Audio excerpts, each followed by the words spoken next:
પાકિસ્તાનમાં 7 દિવસમાં છોકરીઓની 4 સ્કૂલોને ફૂંકી મારી એક પાક આર્મીએ બનાવી હતી। આતંકીઓએ એક સ્કૂલને બોમ્બ વિસ્ફોટ કરીને ઉડાવી દીધી। પાકિસ્તાનમાં છોકરીઓની સ્કૂલને સતત નિશાન બનાવવામાં આવી રહી છે। સુરાબ જિલ્લામાં ગુરુવારના રોજ કેટલાક હથિયારધારી આતંકીઓએ કન્યા માધ્યમિક સ્કૂલ પર હુમલો કર્યો અને તેને આગ ચાંપી દીધી હતી। એક સપ્તાહમાં આ ચોથી ઘટના છે। પાકિસ્તાની અખબાર ડોન અનુસાર સોમવારે રાત્રે અજાણ્યા લોકોએ વઝીરિસ્તાનમાં ગોલ્ડન એરો ગર્લ્સ મિડલ સ્કૂલમાં આગ લગાવી દીધી હતી। ત્યારબાદ મંગળવારે આતંકવાદીઓએ નોર્થ વઝીરિસ્તાનમાં એક ગર્લ્સ સ્કૂલને આગ ચાંપી દીધી હતી। આ પછી બુધવારે મોડી રાત્રે કેટલાક અજાણ્યા હુમલાખોરોએ કિલ્લી ધંબ તાલુકાની એક સ્કૂલમાં આગ લગાવી દીધી હતી। પોલીસે ઘટના સ્થળે પહોંચી આગ બુઝાવી હતી, જોકે ત્યાં સુધીમાં હુમલાખોરો ફરાર થઈ ગયા હતા। સ્થાનિક પોલીસના જણાવ્યા અનુસાર તે સ્કૂલમાં રાત્રે કોઈ ગાર્ડ તૈનાત નહોતો। પોલીસે હવે આ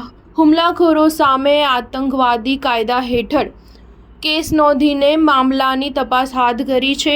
જોકે પાકિસ્તાનમાં સ્કૂલોમાં આગ લગાડનાર લોકો હજુ પણ પકડાયા નથી। 9 મેના રોજ આતંકવાદીઓએ દક્ષિણ વઝીરિસ્તાન જિલ્લાના શાવા વિસ્તારમાં એક ખાનગી કન્યા શાળાને આગ લગાવી દીધી હતી। જો કે આ પછી પાકિસ્તાનના વડાપ્રધાન શહબાઝ શરીફના આદેશ પર સમારકામ કરીને સ્કૂલને ફરીથી ખોલવામાં આવી હતી। ત્યાર પછી માત્ર 8 દિવસ બાદ આ જ વિસ્તારની અન્ય એક સ્કૂલને આતંકવાદીઓએ બોમ્બ વિસ્ફોટ કરી ઉડાવી દીધી હતી। ત્યારે પખ્તુનખ્વા સરકારે તાત્કાલિક કાર્યવાહી કરવાની વાત કરી હતી। સ્ટાર ન્યૂઝ 7 હંમેશા સચ્ચાઈની સાથે।